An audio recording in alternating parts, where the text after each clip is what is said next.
Firman yang hidup, firman yang berkuasa, firman yang sanggup merubah dan mengubah hati dan pikiran kita, hingga kami menjadi baik dan semakin sempurna seperti Yesus Kristus Tuhan. Kami sambut kebenaran-Mu di dalam nama Yesus Kristus Tuhan. Haleluya. Amin. Salam. Salam.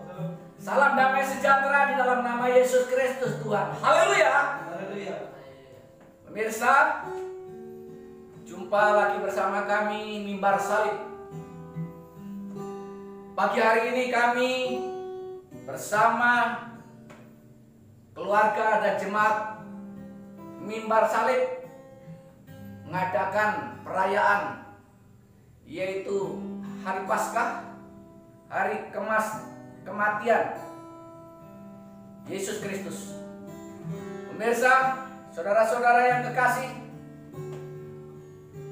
mari kita di sini melihat kebenaran yang ada di dalam firman Tuhan tentang salib itu. Untuk siapa Kristus disalibkan? Dan untuk apa? Itu ada judulnya pada pagi hari ini. Mari kita untuk membuka pintu ayat yang pertama, yaitu bagian Matius pasal 27. Mari kita membuka Injil Matius pasal yang ke-27.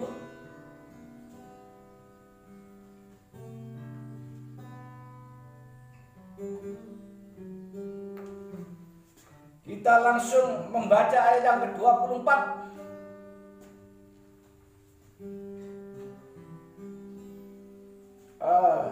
Kita buka Injil Matius pasal 27 ayat 34 dan 35. Lalu mereka memberi dia minum anggur bercampur empedu. Setelah ia mengecapnya, ia tidak mau meminumnya. Tidak mau meminumnya lagi. Sesudah menyalibkan, ayat yang ke-35, sesudah menyalibkan dia, mereka membagi-bagikannya dengan membuang undi. Lalu mereka duduk di situ menjaga dia. Amin. Jadi Yesus mati di kayu salib dan Yesus disalibkan. Itu untuk siapa? Dan itu untuk apa? Sebagai orang-orang yang percaya, sebagai umat Kristen, umat Nasrani, bahkan dunia ini melihat kebenaran yang dari Yesus Kristus Tuhan, kebenaran yang dari Allah itu sendiri, yang lahir ke dunia ini untuk membawa dampak-dampak kehidupan yang ada di dunia ini, supaya dunia ini boleh melihat kasih karunia, anugerah, dan pertolongannya. Mari kita melihat yang pertama, untuk siapa Kristus disalibkan. Kita jawab pada Kisah Rasul pasal yang ketiga.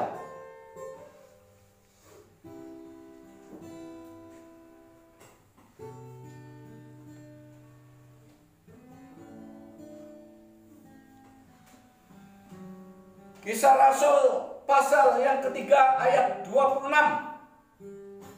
Kita lihat. Dan bagi kamulah pertama-tama. Ayo. 1, 2, 3. Dan bagi kamulah pertama-tama Allah membangkitkan hamba-Nya dan mengutusnya kepada kamu, supaya Ia memberkatimu dengan memimpin kamu masing-masing kembali dari segala kejahatan. Amin. Jadi, untuk siapa Kristus disalibkan? Untuk kita semua. Jawabannya untuk kita semua, umat manusia yang ada di bumi ini, tanpa terkecualian, tanpa diskriminasi, tanpa perbedaan, baik itu ras, golongan, dan etnis, dan budaya, dan lain sebagainya. Tidak ada perbedaan. Kristus mati di kayu salib bagi kita semua yang ada di bumi. Amin. Ya. Yang kedua, Kristus mati di kayu salib. Untuk siapa? Kita lanjutkan Kisah Para Rasul 2. Kita membuka ayat yang ke-17 sampai 21.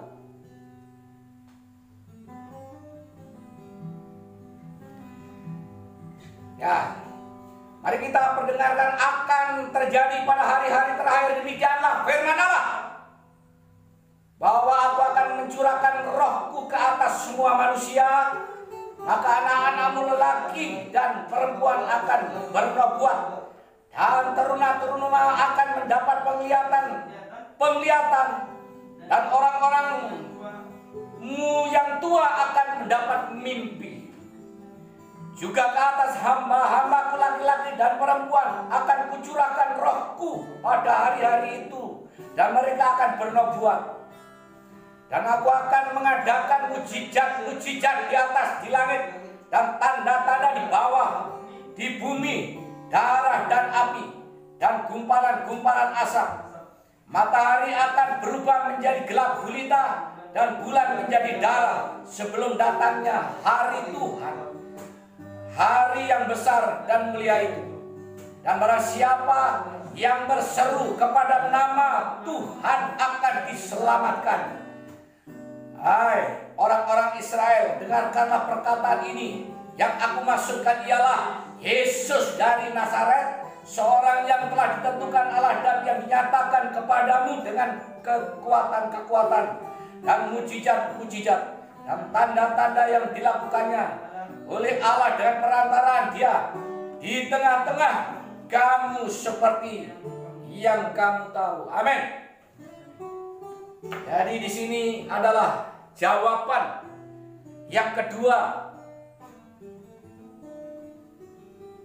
Untuk siapa Yesus disalib? Semua umat manusia di bumi, dijelaskan.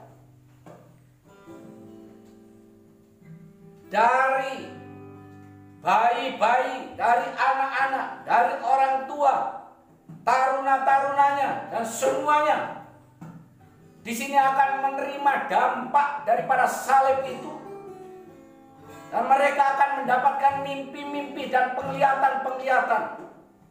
Dan saat itu terjadi, yaitu mujizat-mujizat dan tanda-tanda keajaiban yang dari Tuhan, menandakan bahwa Roh Allah turun atas kita semua, dan Roh Allah masuk di dalam kehidupan umat. pada waktu kisah para rasul yang terjadi. Sesuai dengan janji Tuhan, pada saat itu aku akan mengirimkan roh penolong bagimu dan roh penghibur bagimu. Dan aku akan mengadakan tanda-tanda dan mujizat-mujizat di langit, di bumi. Ya, dikatakan langit menjadi gelap dan bumi menjadi gelap sebelum datangnya Anak Manusia. Itu terjadi. Nah, jadi pada saat Yesus Kristus mati di kayu salib, ketika ia mengatakan Eloi Eloi lama sabachthani, ia mengatakan bahwa bumi menjadi gelap selama 3 jam. Bumi menjadi gelap dan terjadi mujizat. Kubur orang-orang yang mati bangkit. Kuburan-kuburan orang-orang kudus yang mati dibangkitkan. Itu kejadian pada saat itu. Nah, demikianlah yang akan kita miliki, yang akan kita terima, yaitu roh itu, Roh Kudus, Roh Allah. Bagi kita semua, salib Kristus tidak diskriminasi. Salib Kristus tidak ada perbedaan. Salib Kristus,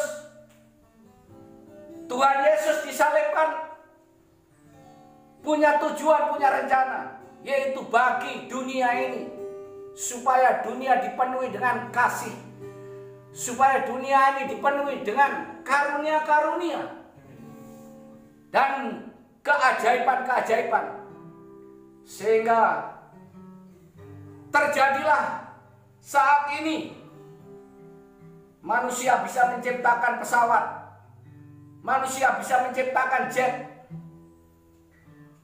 manusia bisa menciptakan alat-alat yang canggih seperti motor, mobil, dan lain sebagainya, dan mesin-mesin pertanian, perkebunan, dan mesin-mesin produksi semuanya.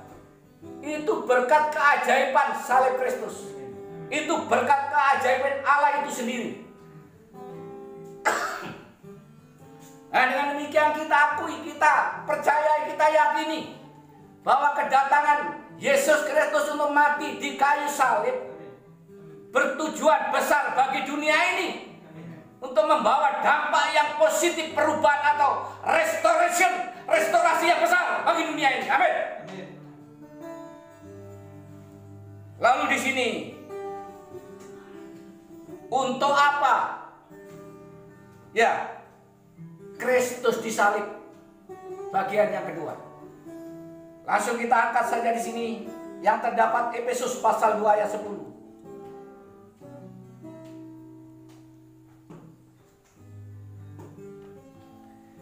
Efesus pasal yang kedua ayat 10 mengatakan untuk apa Kristus itu disalib. Yang tadi mengatakan untuk siapa.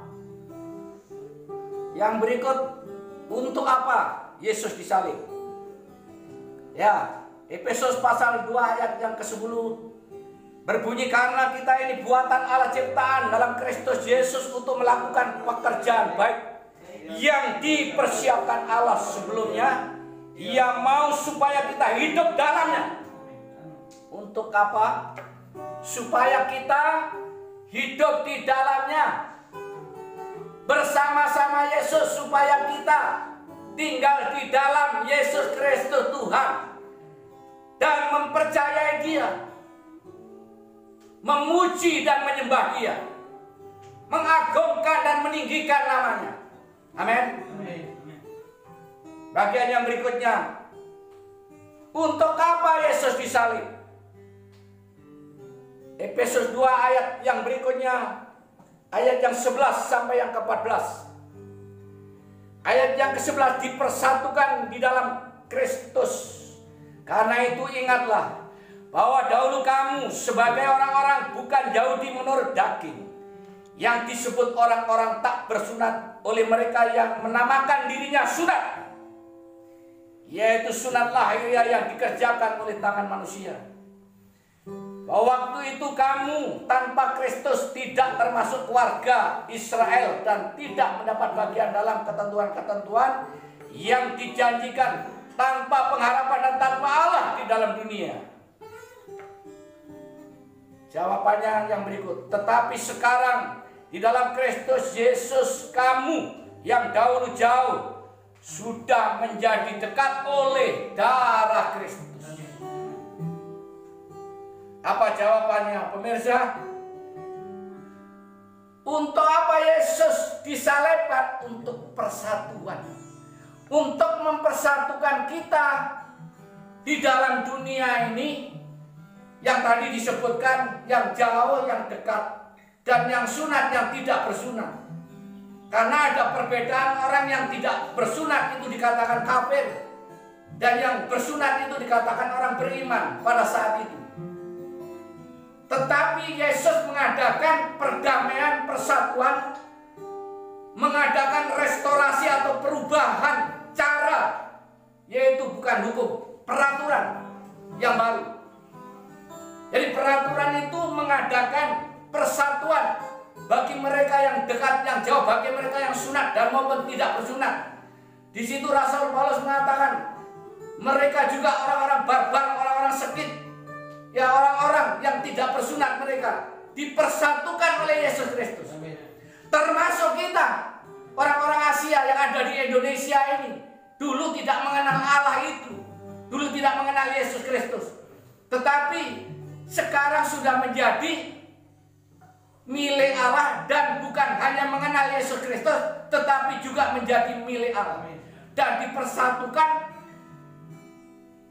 oleh umat seluruh dunia ini, baik itu orang Barat, baik itu orang Asia, baik itu negara-negara besar, negara-negara kecil, baik itu suku-suku, bangsa-bangsa, dan bahasa-bahasa, telah bersatu menjadi satu tujuan, yaitu kedamaian, persatuan. Jadi dunia ini untuk menjadi maju, untuk menjadi berkembang, untuk menjadi sukses, bukan pertikaian, bukan pertarungan, bukan peperangan, melainkan adalah kedamaian, persatuan, dan kesatuan. Itu adalah tujuan Yesus Kristus datang ke dalam dunia ini. Yesus datang ke dalam dunia ini menghendaki kita semuanya, umat manusia yang ada di bumi ini, tidak diskriminasi, tidak pilih tebang pilih, tidak ada perbedaan, tetapi persatuan yang kuat dan kesatuan yang kuat, menjunjung tinggi kasih, menjunjung tinggi pengampunan, menjunjung tinggi kemerdekaan bagi semua umat manusia, pembebasan, pembebasan secara jasmani, pembebasan secara rohani, pembebasan secara spiritual, pembebasan secara virtual, pembebasan secara konsekuensinya di dalam hidup kita. Membangun negara-negara di dunia ini, membangun bangsa-bangsa di dunia ini, membangun semua umat manusia yang ada di dunia ini untuk bersatu dan menyatu. Itulah Kristus datang ke dunia ini. Ia katakan, sekarang di dalam Kristus Yesus, kamu yang dahulu jauh sudah menjadi dekat oleh darahnya. Darah Kristus yang mempersatukan, darah Kristus yang mendamaikan, darah Kristus yang menyempurnakan kehidupan manusia, darah Kristus yang mengadakan perubahan di dalam dunia ini. Untuk itu Yesus Kristus ke dunia ini tidak membawa hukum, tetapi membawa perintah baru. Apa perintah baru? Di dalam Alkitab mengatakan, kasihilah Tuhan Allahmu, kasihilah sesama manusia seperti mengasihi dirimu sendiri. Jadi bukan menjunjung hukum, bukan menjunjung tinggi, yaitu aturan-aturan hukum, tetapi menjunjung tinggi yaitu kasih dan pengampunan. Jadi kalau dunia ini semua umat manusia, negara-negara bisa mengampuni dan mengasihi. Mengampuni dan mengasihi. Tidak ada teroris. Tidak ada kelompok radikal. Tidak ada masalah-masalah yang sifatnya di situ kejahatan. Kalau semua umat manusia ini berani mengampuni, mengasihi, berani mengampuni, mengasihi, mengasihi, mengampuni, mengampuni dan mengasihi. Jadi di sini kita harus mempunyai prinsip, yaitu berita salib, bahwa berita penuh dengan kasih karunia, pengampunan, pengasihan, pengampunan dan mengasihi sempurna. Bukan mengasihi hanya sebatas kasih yang wajar-wajar, yang biasa-biasa, tetapi mengasihi yang sungguh sempurna. Seperti Yesus Kristus yang menyerahkan nyawanya bagi kita semua untuk mendapatkan pengasihan dan pengampunan yang hakiki, yang kekal, pengampunan yang tidak terbatas, yaitu besarnya dan jumlahnya. Nah, kemudian di sini bagian yang berikut yang ketiga, Efesus pasal 2 ayat 15 mengatakan,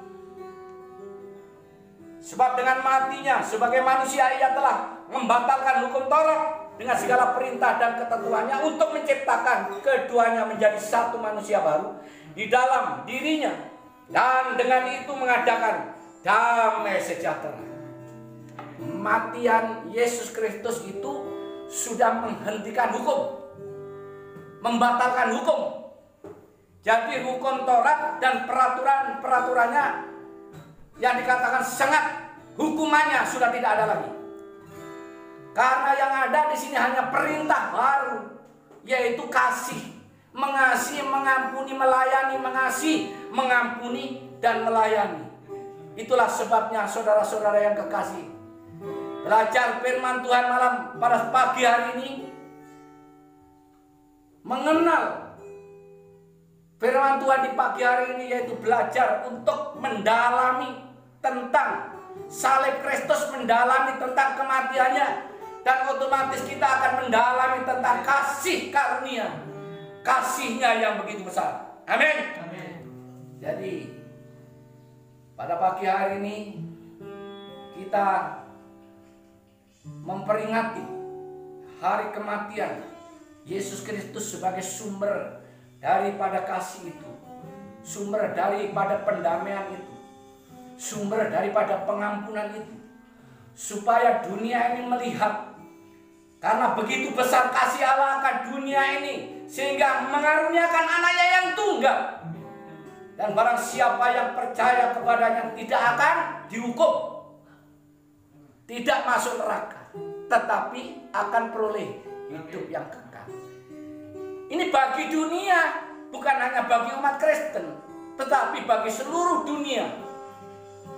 Yang percaya diselamatkan, yang percaya masuk surga. Demikian saudara-saudara yang kekasih, firman Tuhan kiranya Tuhan Yesus memberkati. Mari kita berdoa.